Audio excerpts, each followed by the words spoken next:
For the Wild is brought to you in part by the Calliopeia Foundation. We are grateful for their continued support and the support of grassroots contributions from listeners like you. Learn more at calliopeia.org. To make a donation, visit forthewild.world/donate or find us on Patreon. If you'd like to support us in other ways, consider sharing our episodes through social media or leaving us a review wherever you listen to the podcast. Hello and welcome to For the Wild podcast. I'm Ayana Young. Today I'm speaking with Woman Stands Shining, Pat McCabe. And that what the world needed is the world needed my forgiveness today over those matters versus 500 years ago. We needed it more today. That's what Spirit told me. Because when I could open up my heart of forgiveness, which bathes creation in light, I forgo revenge. I even forgo neutrality, and I go all the way to forgiveness. Woman Stands Shining, Pat McCabe, is a Dene grandmother, activist, artist, and international speaker. Her primary work is proposing to the five-fingered ones that paradigm is a choice, and pointing to Indigenous cultures as examples that we have evidence that human beings can participate in paradigms in which we can become beings capable of causing all life to thrive. Well, Pat, thank you so much for joining us on the podcast. I've been following your work for quite a while, and it's a real honor to be sharing some time with you today. And so I'd like to just begin by asking you if you desire to introduce yourself in any way that you would like to open this. Sure. Thank you. Thanks so much for having me. Yeah, so I'll just say greetings to all who come upon this encounter.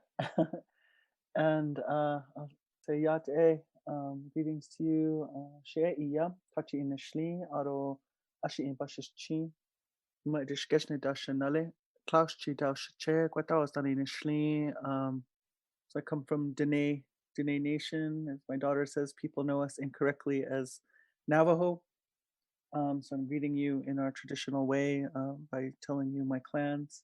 And I was also adopted into the Lakota spiritual way of life, which so I've been on that road, and that's been such a blessing. And I would say the main informing spiritual element in my world for the last 28 years or so. And I'm coming to you today from beautiful northern New Mexico, Taos, my house in Taos up here in the land of the Red Willow people, Taos Pueblo. So just very happy to find myself here with you today. Thank you so much for grounding us in this moment and where you are. And I've heard you speak about how this moment in time, biologically speaking, the plan on Earth is very much to continue to live.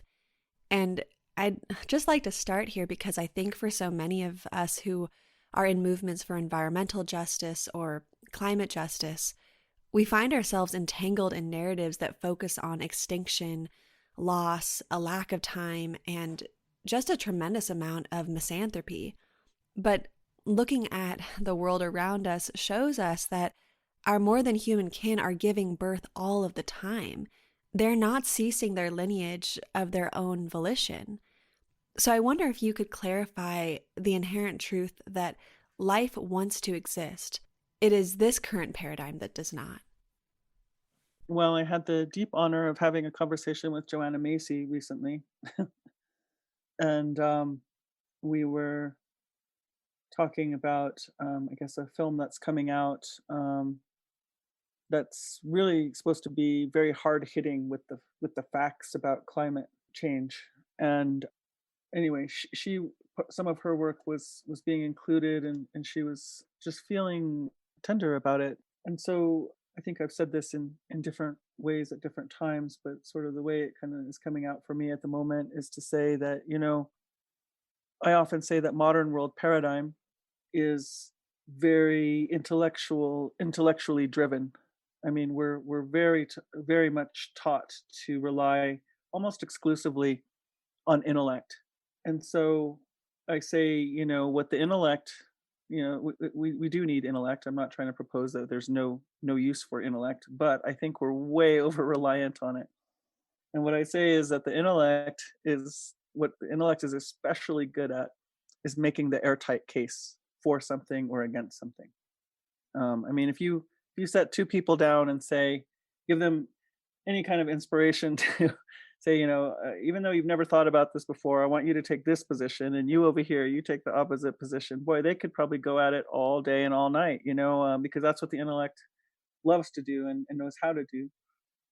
And so, if we're only being centered as a human being, only in intellect, then we make the airtight case for things. And right now, there's a huge faction of us that wants to make the airtight case for doom. And I know that the impulse for such films as whatever the one was that's coming out, I don't know. There's probably several coming out. The idea is that if we can impress deeply upon the people enough that doom is certain, unless we do X, Y, and Z. It's supposed to be an inspiration of sorts. And it's not that I disagree with that completely, but my own experience, and I'm going to say that as an Indigenous woman, as a woman who, along my journey, I started out being raised to be very intellect centered. The plan was for me to go to Ivy League schools and to hopefully have some fame and fortune in that way before this life was over. But I wasn't. My heart and my spirit were not going to go along with that plan. I was not, even though I was a great student. Let the record show. I My heart and my spirit were not up to that life and that way of looking at life, and I was suffering very greatly.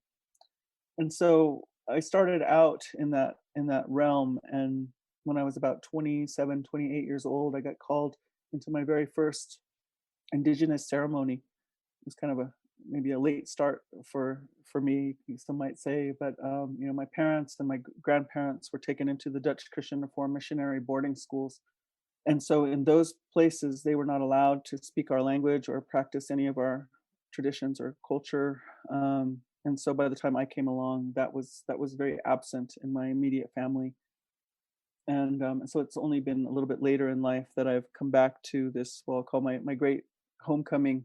And I say that that's my greatest gift to the world is describing that journey, because I really do feel like humanity is on that exact same journey of a return to earth and a return to, well, maybe not a return, but an inclusion of a knowing of how to be human that is beyond this modern world paradigm, outside of this modern world paradigm. Indigenous peoples have been, really putting forth their own paradigm, their own worldview, their own value system, against all the forces of the modern world paradigm. But they're seeking something outside of modern world paradigm, and I feel like all of this intensive search on the part of social justice folks and environmentalists and all, they're looking for something outside of this current paradigm as well. So in that we are aligned.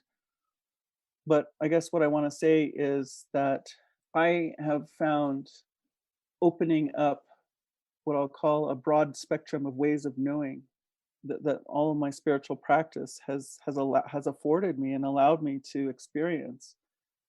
And what I have come to know and what my elders have told me is that the intellect is the least reliable way of knowing anything. And I guess I'll add here right away that the proof is in the pudding, so to speak, in that I say if sustainability is the highest and most sought after technology on the planet, who should we be talking to? We should be talking to those peoples who've known how to live in one place over an extended period of time, say 1,000 years or 5,000 years or 10,000 years or 20,000 years, in relative health, harmony, and happiness. And we call these people indigenous peoples. So their science is sound. Their their social technologies are sound. This whole continent was filled with thousands of different cultures with unintelligible languages, different cosmologies, different understanding of the divine, so to speak, and yet they coexisted. They coexisted here, kind of a remarkable way, certainly relative to what our social technologies are able to give us in modern world paradigm. So, what I say about it is that our intellect alone way is it has never been the way to have sustainability. Is it an accident that all these peoples who have such a broad spectrum of ways of knowing, their way of knowing includes ceremony, their way of knowing includes the song and the dance, their way of knowing includes seeking vision and seeking input from the larger community of life, and also the spiritual community.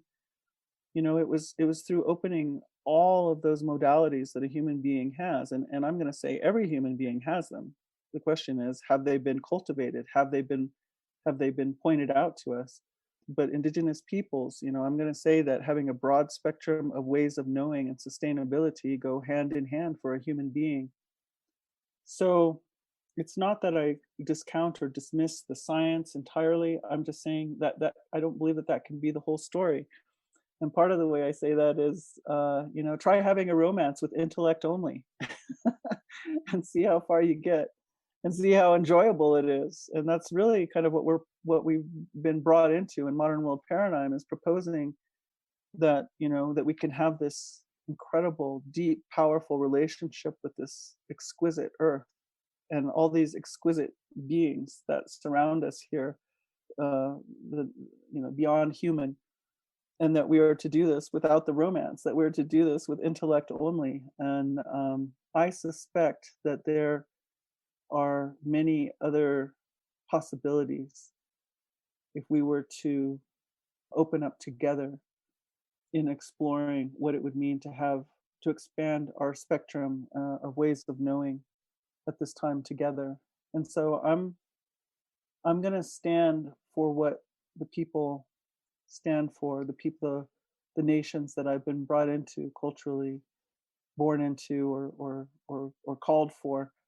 And that's what we always say. We do this so that the people can live. The reason I'm speaking with you here on this interview is I do this so that the people can live. We want to live with all of our relations in a good way. And so that's what we say with all of our endeavors, placing life at the center, ideally.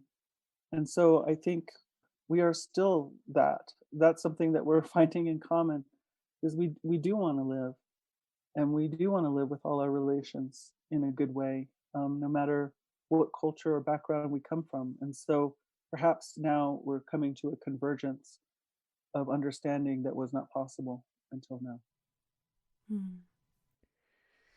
Oh, thank you so much, Pat. That was really comforting to hear. And I do see so many humans in the sustainability movement.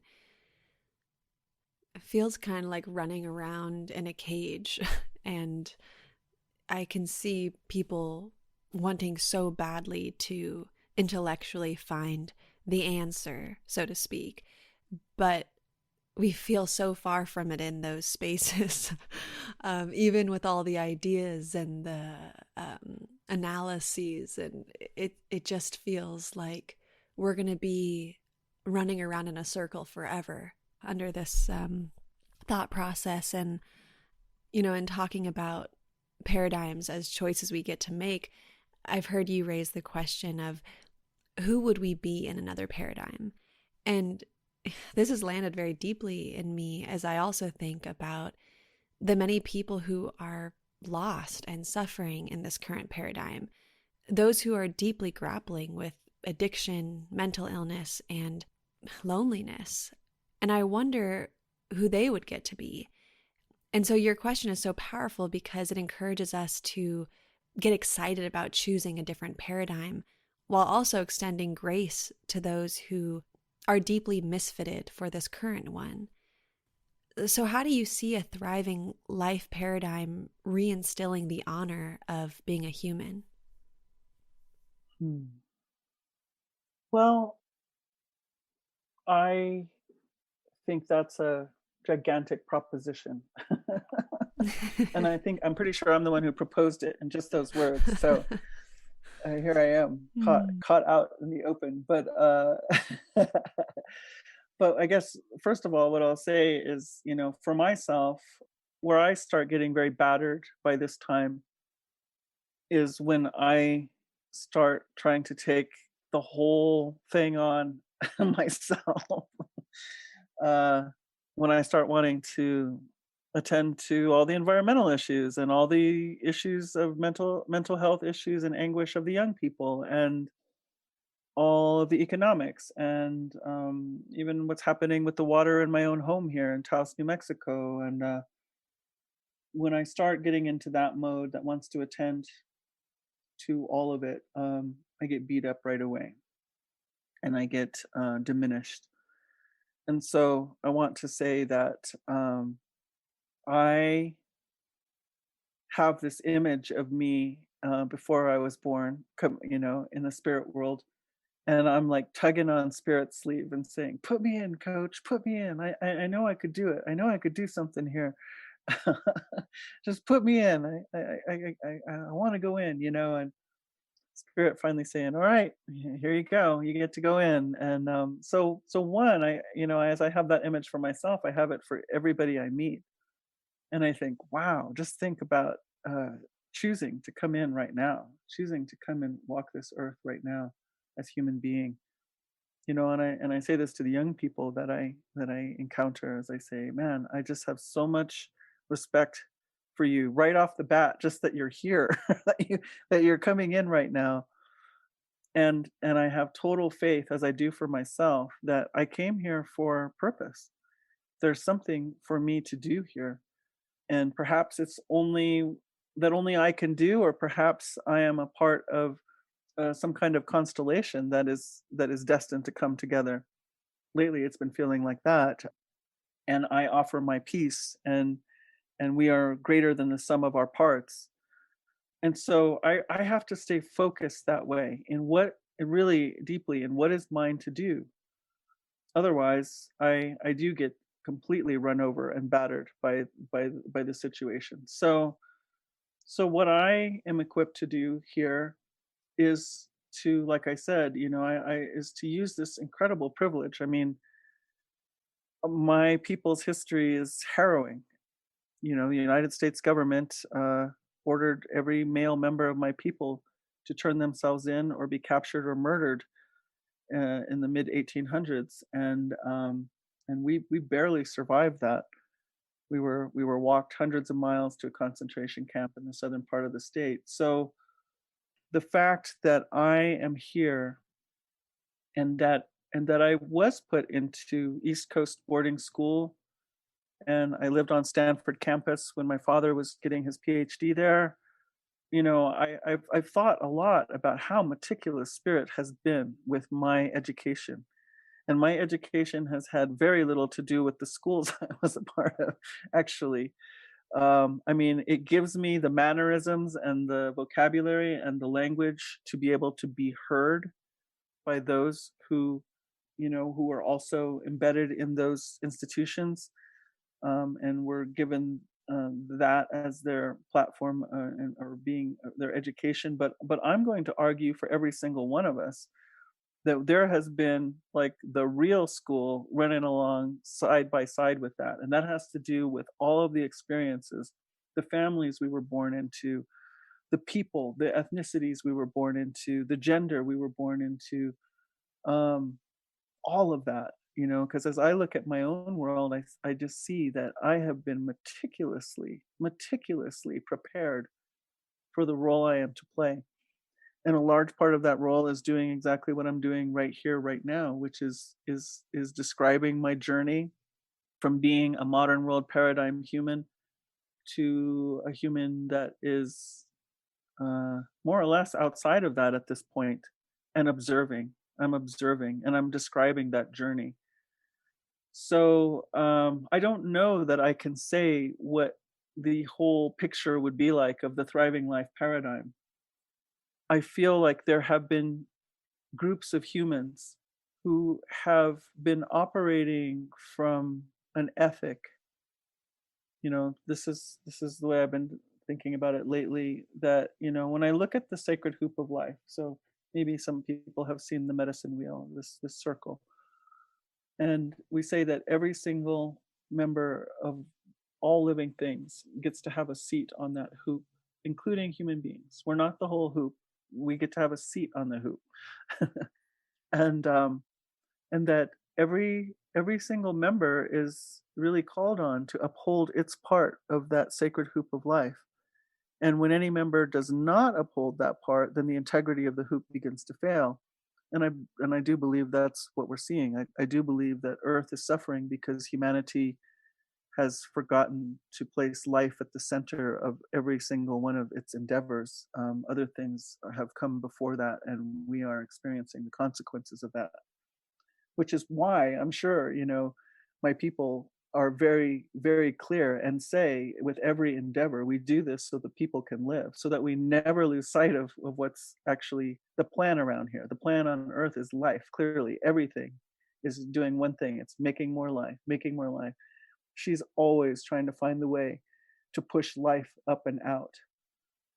And so the amazing thing about this circle of life, well, there's so many amazing things about it, but the one that I've been thinking about lately is that every single other member, apart from humanity, every single other member on that hoop knows, just by their very existence, just by their very being, their way of being, the fruit of their seed, that every generation, going back as far as you want to go and forward, I think as far as we want to go too, every single being, the way they live their life contributes to, supports, upholds every other member on that sacred hoop of life. I mean, that's incredible. Like we look at that prospect as a human being right now, and it's completely overwhelming and baffling to us. How would we do such a thing? We ask ourselves. But I want to point out that we have all these other beautiful relatives. I say elders, the trees, the stones, the waters, the birds. I had a pair of hawks doing their mating ritual right over my head a couple days ago outside of my house. It was just astonishing. But just to think that every single one of them, the way they live, supports every other form of life. And so I have to believe that we also have that capacity. I don't believe we could be placed here. I don't believe we could be given a seat on that sacred hoop of life if we didn't have that ability somehow, somewhere, some way. So right now, as much as you're saying we want to know, of course we want to know. That's the intellect's way, right? It's not happy if it can't know, and if it can't really know, it starts to make something up. But we don't know right now, and that's an uncomfortable place. But what I have learned is that when we can fall in front of that great mystery door with true humility, with true willingness, with true love for this life and for all the life around us, for the next generation's lives, because that is a place that we find in our ceremonies. When we are able to meet that place with true humility and willingness, astonishing vistas open when that door swings open and shows us things that we never could have conceived of before. So perhaps it's actually a necessary place for us to be, to encounter and to really be confronted deeply by that mystery at this time.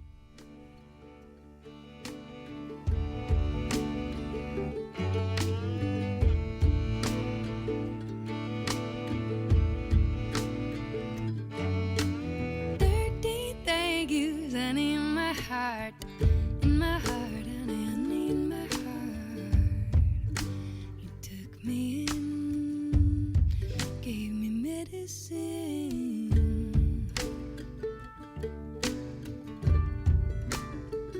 And you said, come now, sit down here beside the fire. Tell me why you're wandering.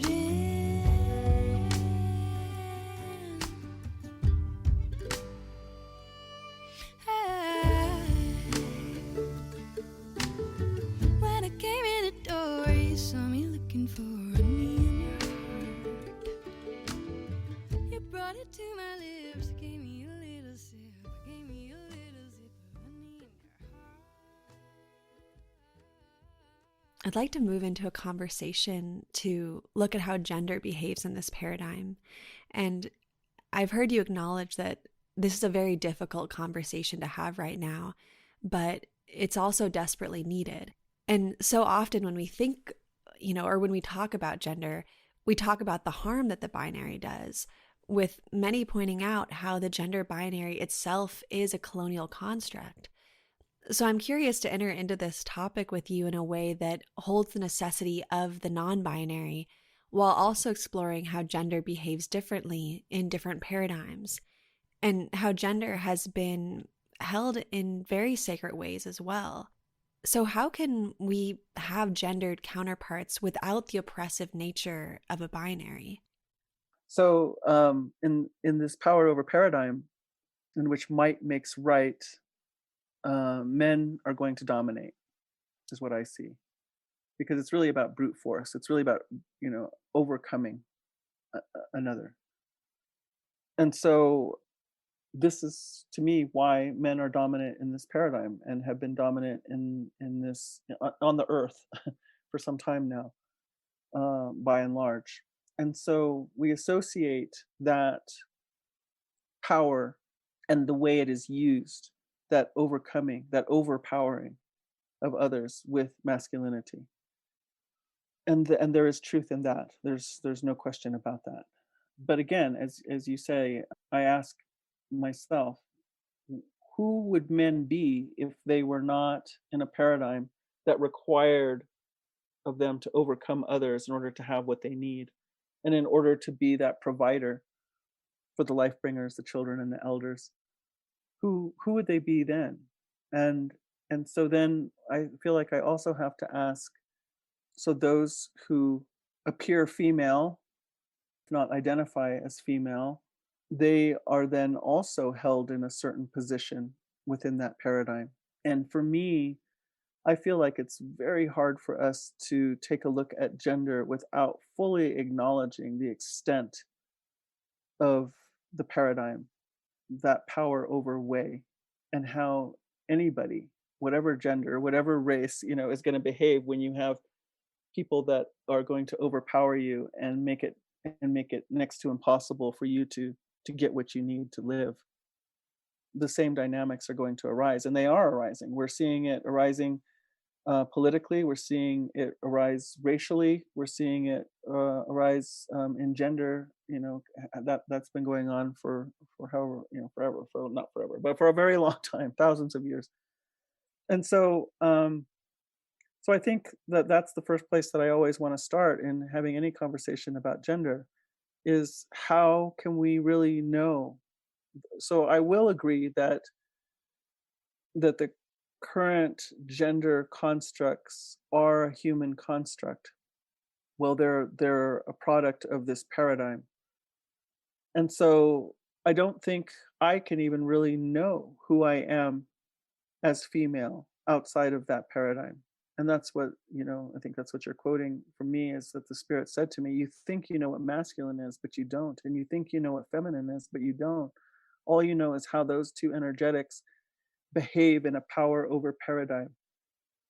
But if you were to plug them into a different paradigm, they would behave in a completely different way. So I know, I notice that when I am engaged in my cultural, spiritual practices, gender is held in very particular ways. And I will say that the patriarchal way, the power over paradigm way, in which men are dominant, has definitely infiltrated into indigenous culture. It's quite convoluted there, I find. But so it's not that there's perfection going on there, but I do notice and I can feel how the ceremonies call upon gender in very different ways than we're accustomed to in modern world paradigm. And so I can just say for myself, as someone who identifies as female and woman, and who also menstruated, I should say, I don't menstruate anymore. There was a very particular spiritual capacity that I had that was based upon my biology. And I don't know how there can be a human construct around that capacity. That, in other words, I feel like that was as natural of female being as I've ever known how to be, was to be going into the practice of dismantling, acknowledging that I'm dismantling the holy altar of life once a month, and that I have the opportunity to offer that gift to the Mother Earth, and that when I do that, she responds. She responds to me so deeply and actually blesses me in very particular ways as the female of our kind, and also gives me vision and instruction about how to be on this earth at this time. And so, based on that very personal experience, I extrapolate quite a bit, and I ask myself, so if that is what my biology can afford me to contribute, I going back to what we were talking about earlier, I've had it with genius. I've had it with brilliant ideas. I want to be led.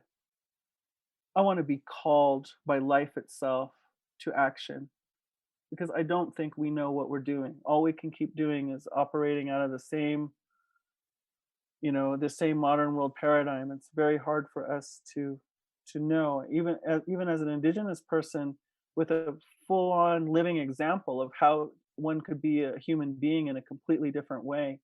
It's still really difficult.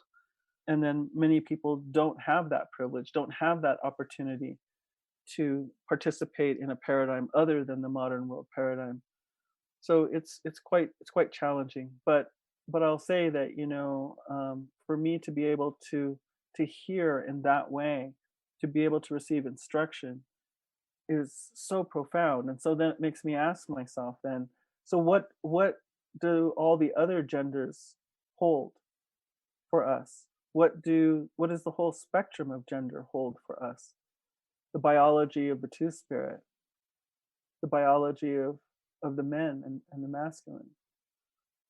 I think that there is a huge amount of resource for understanding how to be human in such a way that we can cause all other life to thrive by being able to, instead of seeing gender only through the eyes of this terrible power play going on, to begin to ask, what is my perfect design for thriving life that I am meant to fulfill here? And how does my gender, whatever gender I'm claiming, how does that afford me that possibility to do that? Hmm.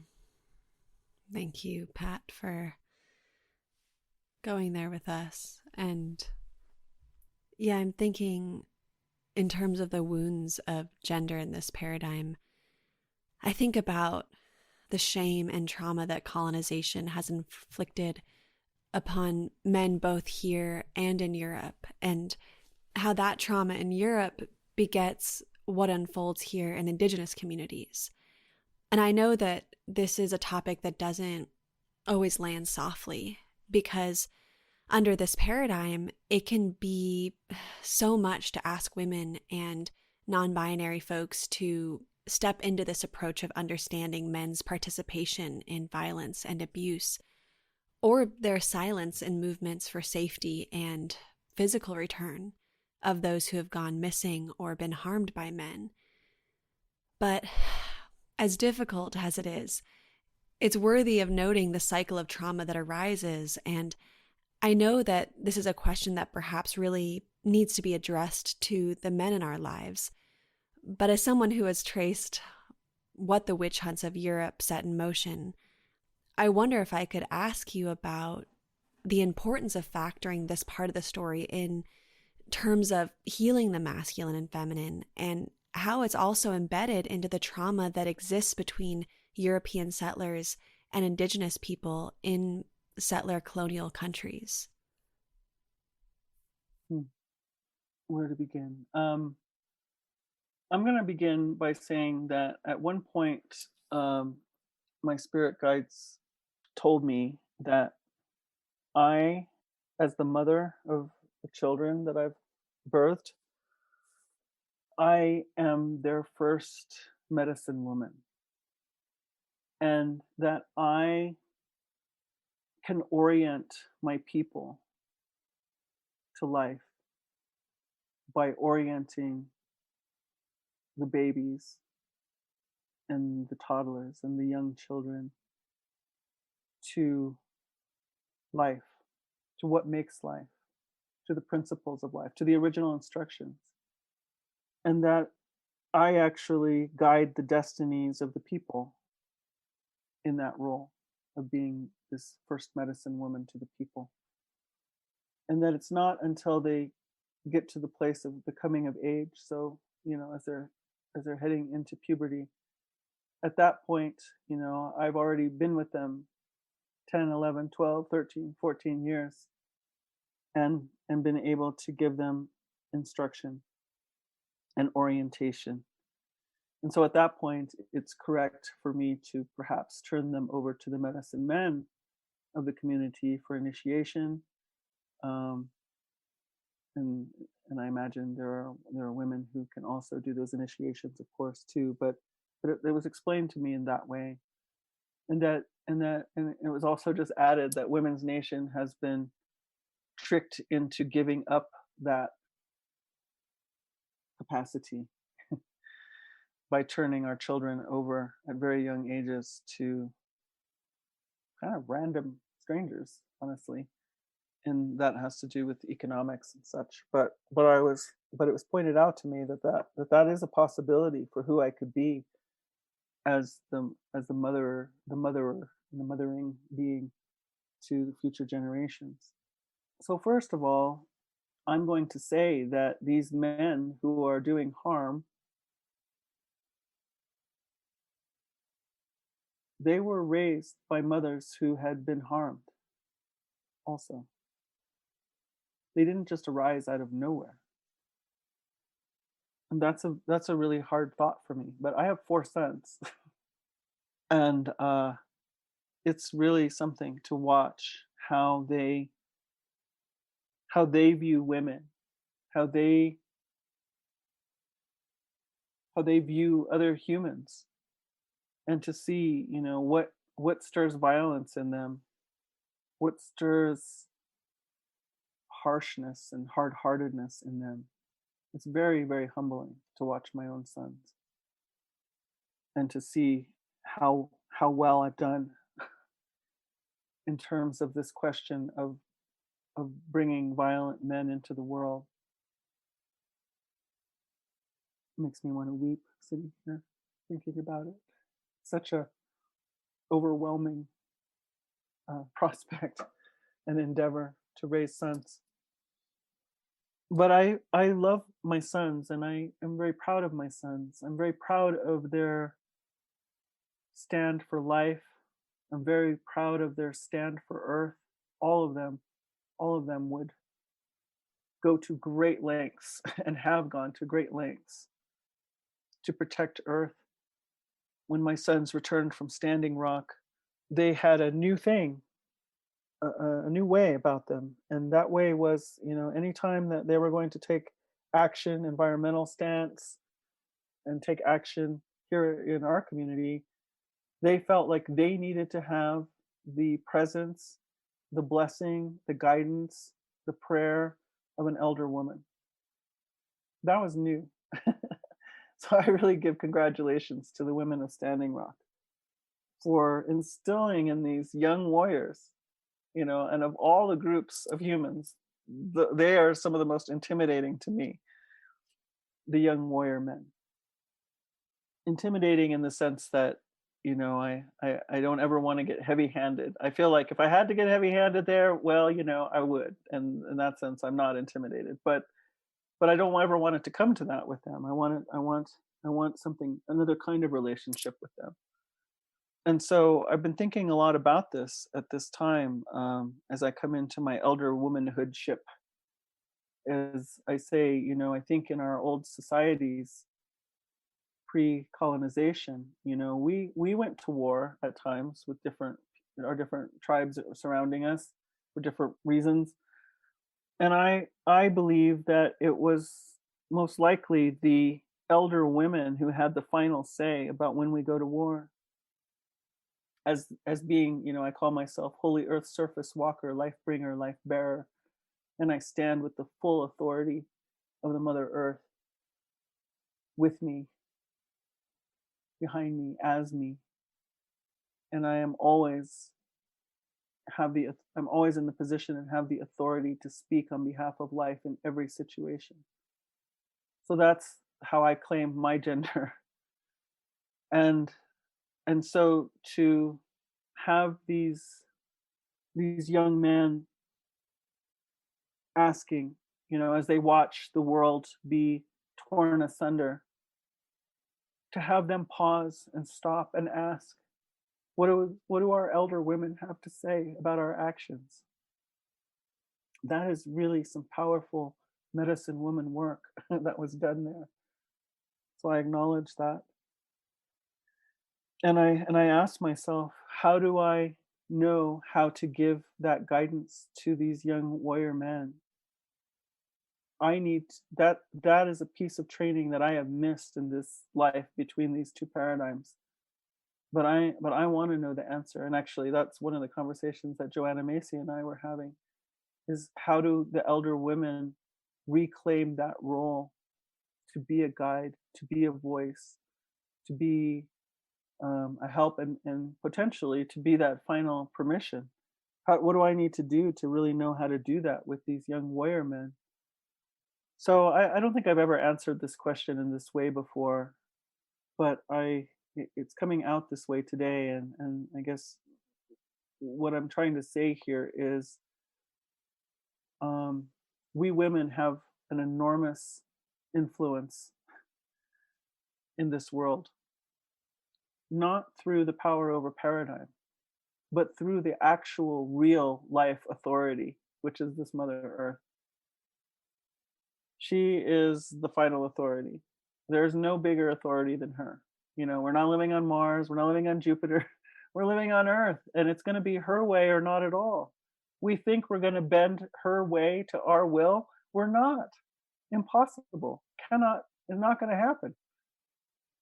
So we have one choice, and that is to align with her way, her thriving life way. And we're being confronted with that very deeply right now. And so, to stand with that authority is huge. There is no greater authority that I could stand with and that could be moving through me. So at this point, I've said it in other ways in other talks. You can go look for those other explanations around this, or other discourse. But here today, I'm just going to say that I have to accept my responsibility as the female of our kind, of the five-fingered ones, standing on this earth today with the full authority of Mother Earth, and speak on behalf of life. And those young men who are here to defend life, I need to find my way to speak to them too. And I have to be a woman, fair or unfair. I have to be a woman who can raise a young boy into a man who knows how to honor life, which means they also know how to honor women's nation and elders and children and other men. I'm responsible for that too. Hmm. I just was taken by chills hearing you. Thank you for your truth and vulnerability and your personal experiences. Yeah, it's very moving. And well, I'd like to transition our conversation to discuss the topic of consent.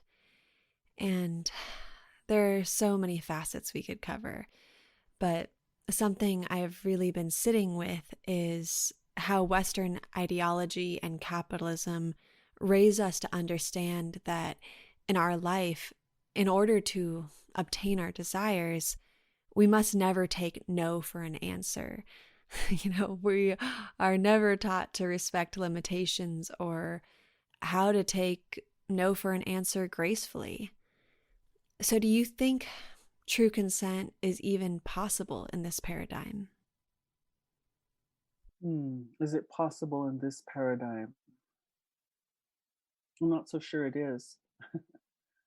I mean, if indeed it is a power over paradigm in which one must overcome another in order to have what you need to live, that pretty much demands that you're going to overcome someone else, whether they give you consent or not. And by and large, they're probably not going to give you consent, right? So that's where the violence of this paradigm is deeply rooted.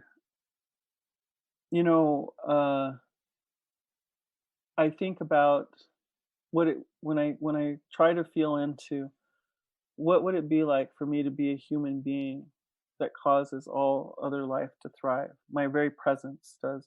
One, it might be hard for us to imagine, so I'll take us on a little side note here, which is that my daughter, some of you may know, Lila June Johnston, um, is getting her PhD in Indigenous land management practices, traditional land management practices, and she told me this really fabulous thing that I just love, which is that they're doing taking these core samples out of the earth, which honestly for indigenous people is a little bit problematic to be just gouging holes into the earth just because we want to know something. But but they have been taken, and so what they're looking for is the deeper down you go into the earth, the farther back in time you go, because we have these sedimentary layers of not only rock but life and actually human activity shows up. And so when you go back, a very long ways, say even here in the southeastern United States, for instance, you'll find that the plant life, the diversity of life here was might be very minimal, like three or four major species around. And then we find that as human beings arrive on the scene, suddenly the biodiversity just explodes. And so we have a way of doing a kind of agriculture, I guess we'll say, because there's an intention to cause things to fruit and flower such that we will be able to benefit from them in a somewhat predictable way. So that will be my definition of agriculture in this instance, right? And so but the way that we did it wasn't about changing the whole landscape. It wasn't about making curves into straight lines. It was another way. And so we did have controlled burns. We had anyway we had a huge number of possibilities for managing land, and so lands were managed for you know tens and hundreds of square miles by a people. And so while they want to call us hunter gatherers, there was actually quite a bit more going on there. And modern science is just beginning to catch up with that. And part of the reason it's been hard to see is because you can't actually see it on the landscape. Because the idea is to not leave a mark, to not leave a monument to yourself, to not show I was here and I did this. It was to be in that very deep harmony with this symphony of life. And so, when I think about that and I think, wow, so we actually that's what gives me faith in this new prayer that I have.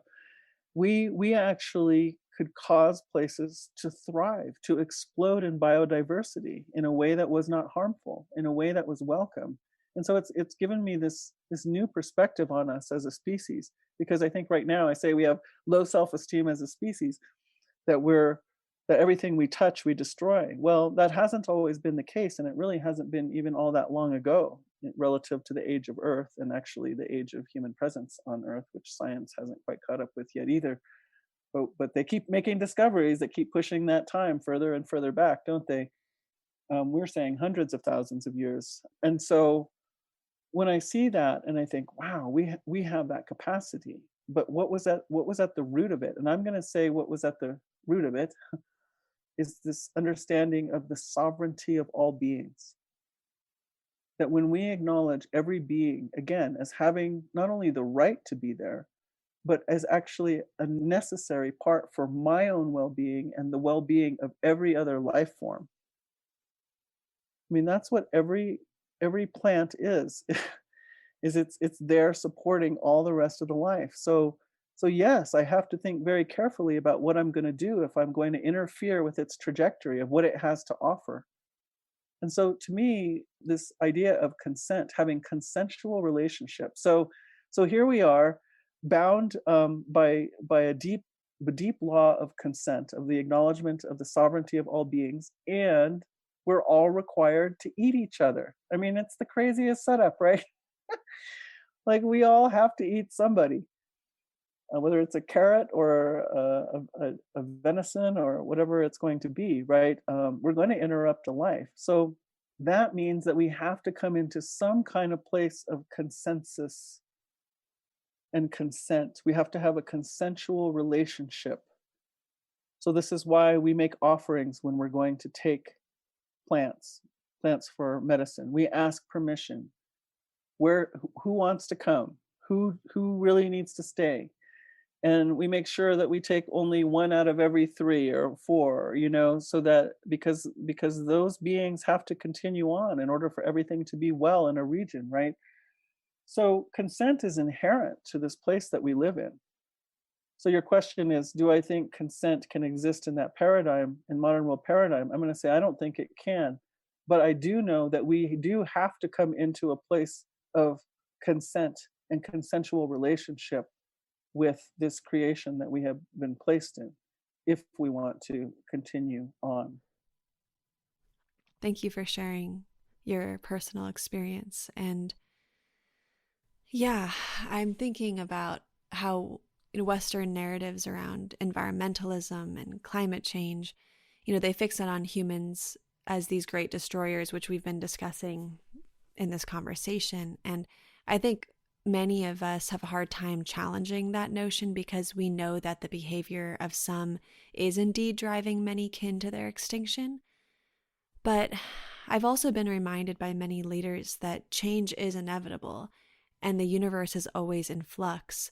So I'm wondering, how do you balance our responsibility to uphold the integrity of the circle of life as we know it, while also revering transformation and change, even when it appears in the form of destruction? Hmm.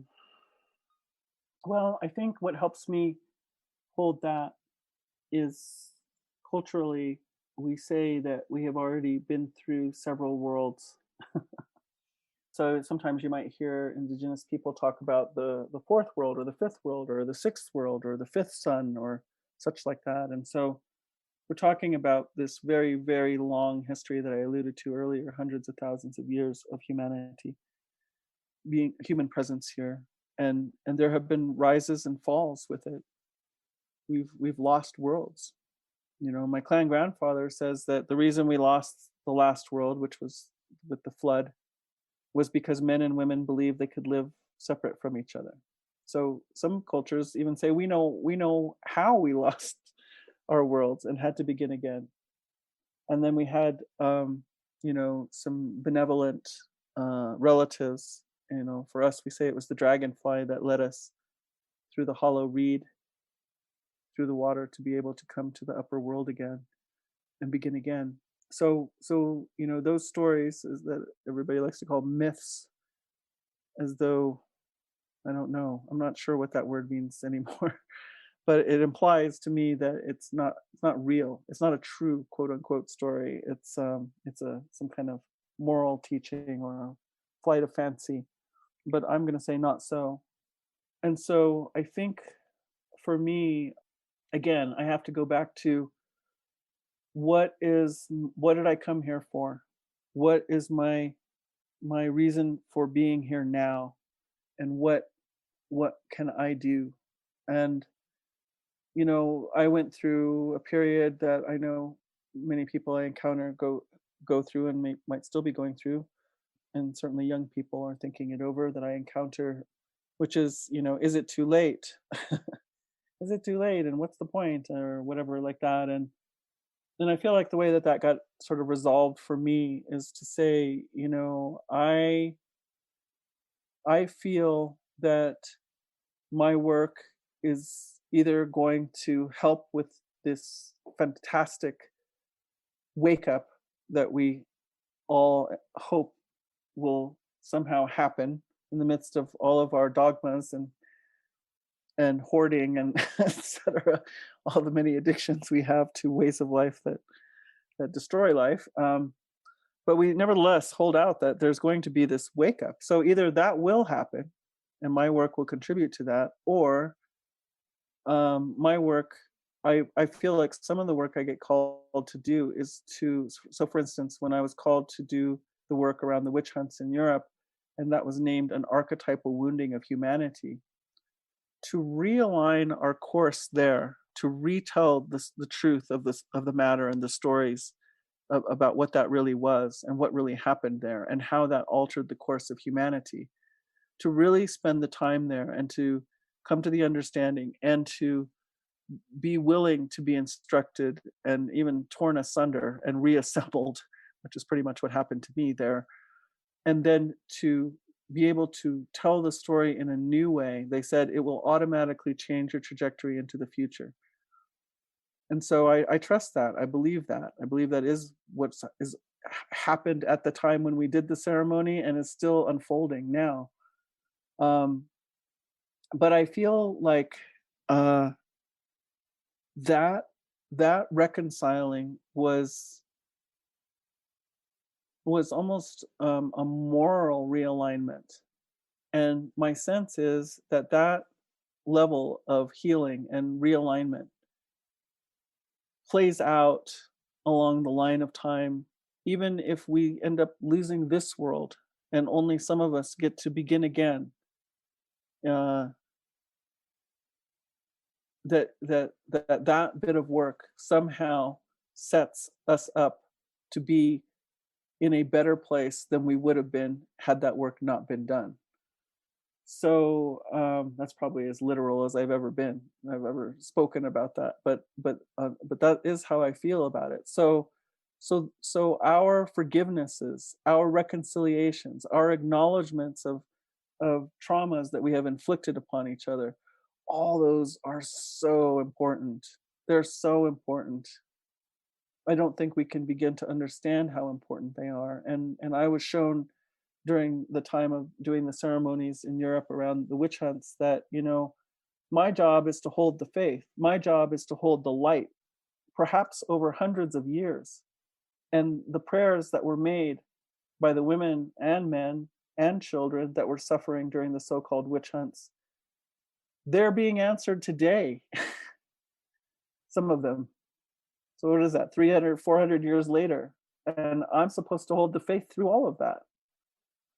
That's what I was told. And that what the world needed is the world needed my forgiveness today over those matters versus 500 years ago. We needed it more today. That's what Spirit told me. Because when I could open up my heart of forgiveness, which bathes creation in light, I forgo revenge. I even forgo neutrality and I go all the way to forgiveness.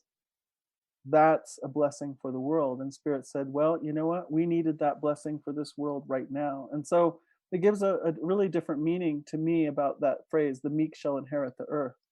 So, in this strange, roundabout, riddly kind of way that Spirit has, those who have suffered the most have the greatest potential to bless and to fortify the world and our possibilities for a future now more than maybe anyone else.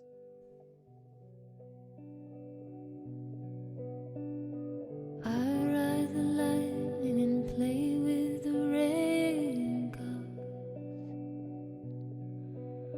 flying high on a cloud, bringing magic to those who allow me.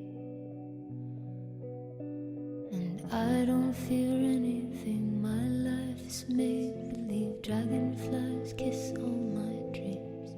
Good night.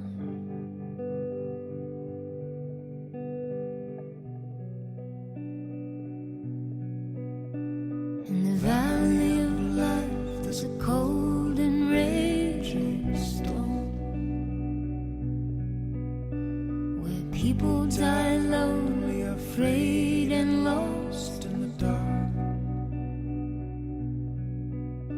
with nothing to hope for and nothing to dream.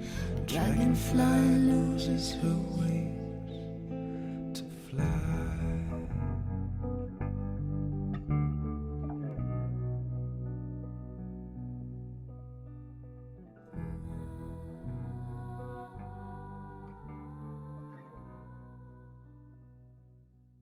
Wow. I really needed to hear that. I've been struggling with forgiveness, and what you just shared was really powerful. In a post titled Native on Native Studies, you write, quote, "I was given a deep caution by my spirit helpers. They said to me that it was crucial to be cautious about making a study of ourselves as Indigenous peoples, that we, by doing this, we could endanger our own understanding of who we are and how we are. In the same way that the Academy tried to make our life through their studies of our culture logical, linear, and intellectual, we, by participating in this academic methodology, we ourselves might reduce our way of life into the same two-dimensional understanding," end quote. And I think this continues to happen in environmental spheres through the fetishization of Indigenous knowledge. But the other side of this is that the only people who have a successful record of living in relative harmony with the earth are, of course, Indigenous people, which we spoke about earlier. And so I have this question swirling for all of those who have a vested interest in sustainability around how to best support rekindling all of the knowledge that has been stripped from so many Indigenous people in so many different ways. Well, I feel that, this land back movement taking place in the United States in maybe an unprecedented way. And by that, what do we mean? We mean returning lands that were traditionally belonged to Indigenous peoples for to be back under their care again. And so that's happening with gifts of land in some instances. Sometimes funds are gifted to the Indigenous peoples in order to be able to purchase lands. So it's coming back in different ways. And I actually, to my surprise, am being called to participate in something like that. And so I think that this is a very powerful way and a pretty daunting prospect, honestly, because our lives have become quite complicated, meaning Indigenous peoples. So we have members of, well, certainly my tribe all over the board, from PhDs to traditional medicine singers to, I don't know, just everybody doing lots of different things in lots of different ways. So for a land to be returned to, quote, my people, there's lots of different ideas about what that could be used for. Maybe it's going to be used to reenact our old lifestyles, or maybe it's a way to get a jump on some kind of, really lucrative deal.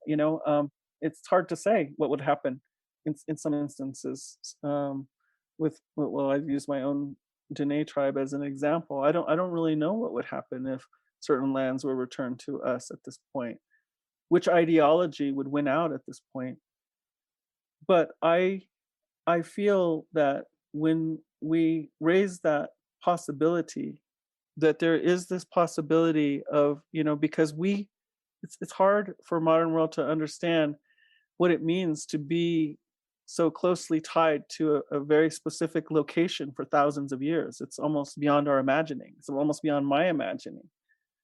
But to have that kind of relationship, to truly be in a symbiotic relationship with place, where you are causing, in an ongoing endless cycling of benefit, co-benefit, that's the engine of sustainability that we have known, an example we can point to.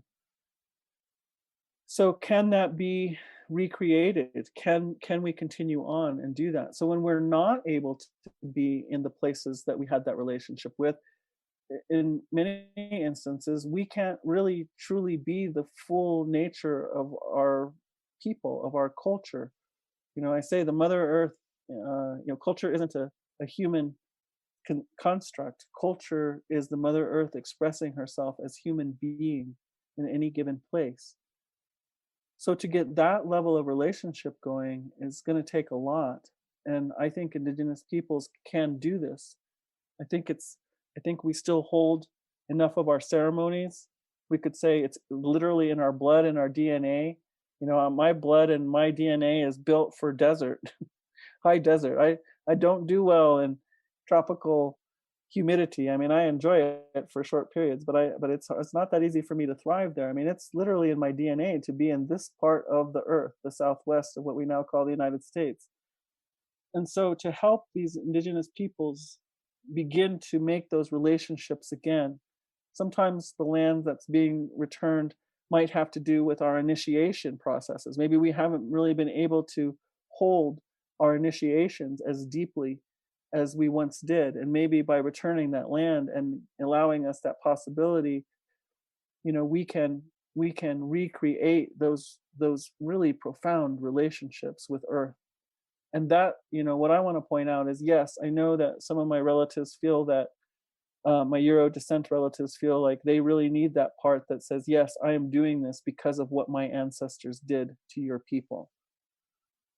And so, I acknowledge that it is a form of justice and restoration and conceivably reconciliation.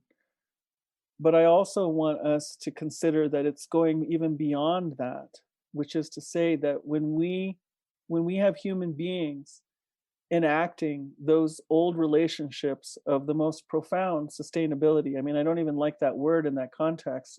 The most profound mad love affair with Earth is really what we're talking about. And not only Earth, but with cosmos. So Earth has her destiny. She has a role to fulfill in our solar system and in the cosmos, and she's on her way to do that in her unfolding. And I don't think she's going to let us get in her way of doing that. But we could be a tremendous ally and help to her in doing that. So for us to support these land back endeavors, I think right now is one very tangible, concrete way to help Indigenous peoples. As for conceptualizing, it's very conceptualizing our cultures. Very interesting to hear those words read back to me right now.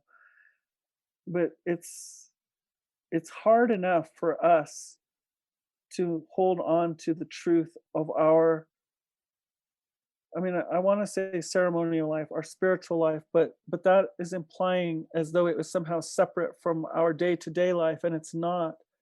To be, the closest I can come is knowing what happened when I went into prayer and ceremony during my menstruation and really had visions unfold for me, one after another, about what I could do, what a good direction would be, what people would be involved.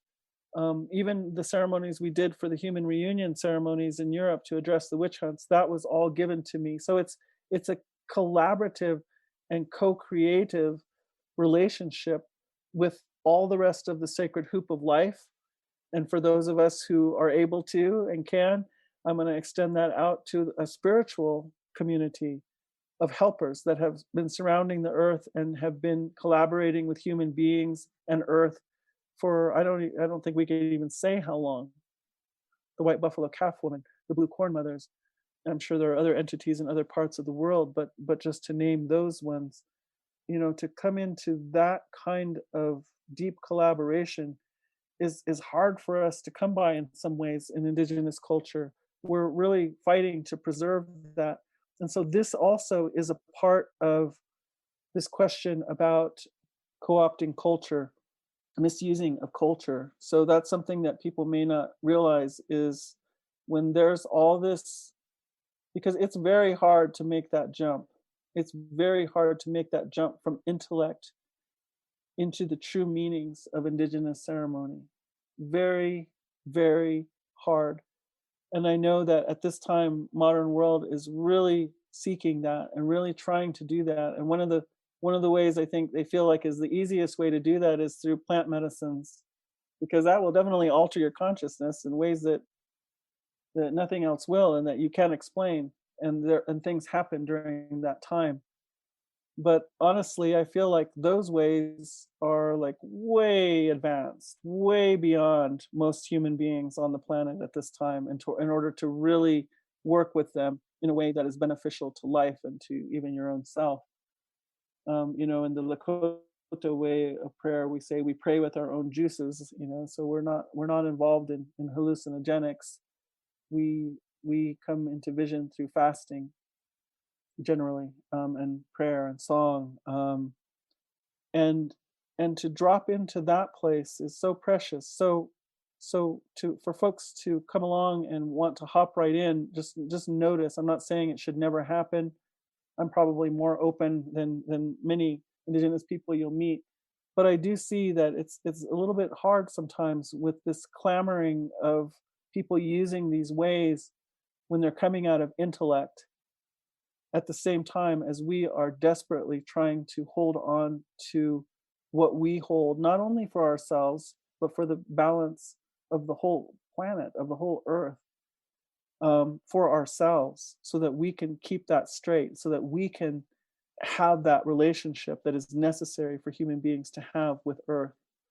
Sometimes all of that extra stuff to navigate by people coming into our cultures and wanting to participate can make it difficult. So it's just something to keep in mind as people keep asking me about that question of co-opting culture. I don't say never do it, don't want it, don't, I can't say that, but I can just point out some of the stuff that makes it difficult, so that hopefully we can be aware and collaborate. Hmm. Thank you, Pat. I think that's really important for all who are listening to hear.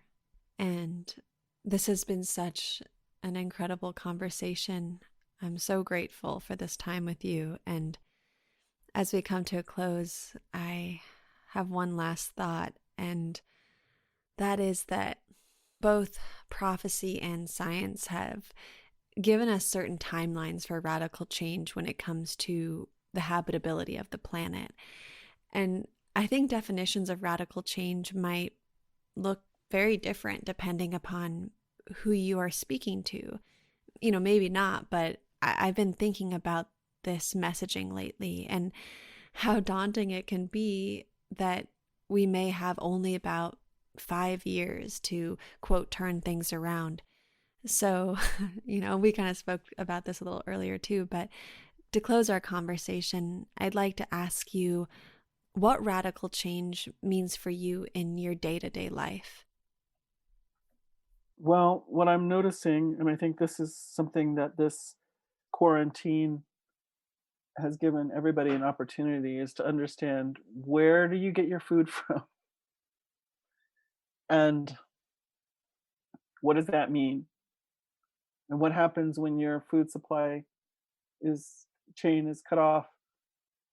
And for that matter, your toilet paper chain. And um, so we've all hopefully had a good chance to think about that, and maybe go so far as to say that getting a bigger storage house and storing more is probably not going to cut it. And so I'm no exception. So my job, I feel like, legitimately, has been to voice some of these things like I'm sharing with you right now. And so I've been called on to do that in all different parts of the world, at different gatherings. When lockdown happened in the United States, I was just coming from Israel, Jordan, and Palestine. I was going to wash my clothes and maybe get some sleep, and then take off for Australia and London and Ireland 2 weeks after I got home. And in those 2 weeks, everything came to a halt. So that was my lifestyle. And I had to think a lot about it, about my carbon footprint and et cetera, flying. And I kept hearing that I needed to do that, and I also needed to be a part of drawing an energetic web onto the planet with the prayers that I was carrying, as well. So that's how I guess we could say, justified that life.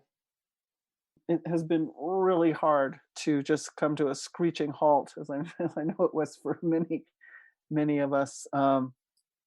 And so I'm confronted with myself pretty deeply.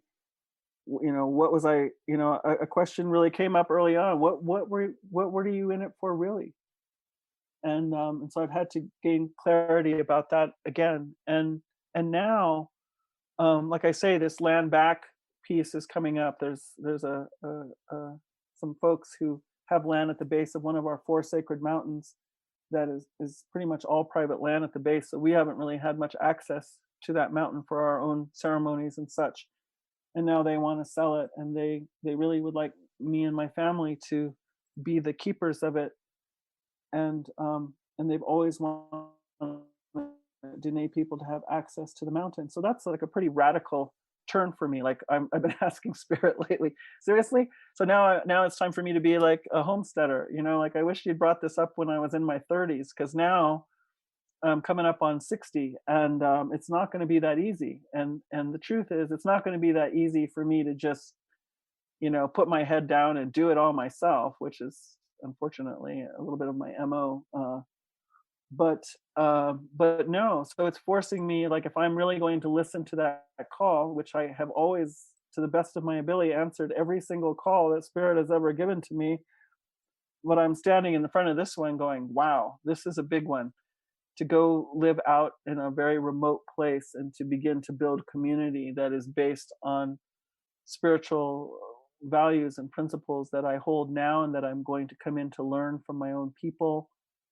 And again, to also be able to say, um, I don't want, I don't think it's necessary either, but I don't see the need for having tribal government involved with this endeavor, even though it is to benefit ultimately Dene people. So it'll probably be held as a private transaction. But it's radical. It's a totally different lifestyle, a totally different way of being. And I just feel like, as hard at some days, it's really like an overwhelming prospect, and other days I'm very excited about it. Um, but but I really feel like each one of us, has to have an ear out for such a radical calling at this time, because the life that we have been living cannot be lived much longer. It just cannot. And already, as the spirit said to me, by the time all of the chaos of the earth hits first world nations, it's going to be late, late, late, late in the game. And so I feel like this is where we're at. We're seeing, a lot of our relatives have already been deeply overcome by all the changes, and are already in that position of trying to understand what in the world to do. And some of them were maybe trying to prepare, but probably many of them were not. And so I was told, to not necessarily go into this sense of shame and guilt, that wasn't going to serve, but to really ask myself, why am I in this position? So here I am, an Indigenous woman who's who is not even supposed to be here. The plan was genocide. I was supposed to be exterminated, but my ancestors lived through that, and I'm here, and I'm living here in a so-called first world nation. And what does that mean? What am I able to do from this place?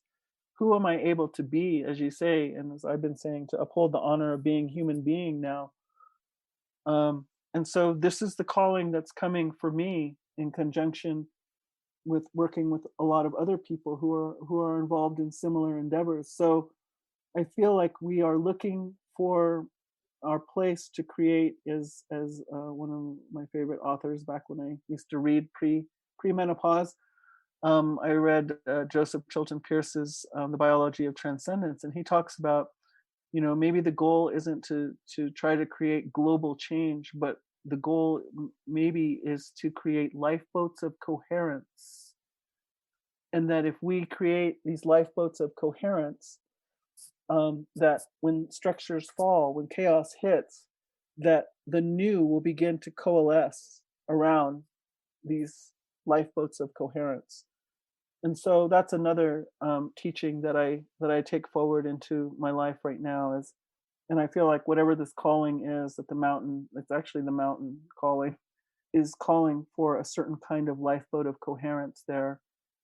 And I'm doing everything I know, including yesterday crying my eyes out to be, I don't have to know how it's going to happen. I just have to not say no. That's what the spirits tell me. As long as you don't say no, we will see this through. It will happen. So I'm doing all in my power to be able to at least not say no, and working very, very deeply on being able to say yes. Hmm. Thank you, Pat, for sharing that and everything that you have opened us up to in this conversation. And I'm really glad you're saying yes. And I feel confident for you and excited for the radical changes in your life, and feeling very certain that they will inspire radical changes in others that get to come into connection with you. Wow, I'm really so moved by this conversation, and I feel like I'm definitely going to spend the whole weekend just letting it sink in. Thank you. Well, thank you. Thank you for having me. And I'm really grateful to have this conversation. There's things that I've said today that I don't think I've ever said. So I find that very satisfying. Thank you for listening to For the Wild podcast. The music you heard today was by the Range of Light Wilderness, Violet Bell, and Sea Stars. For the Wild is created by Ayana Young, Erica Ekram, Francesca Glassbell, and Julia Jackson.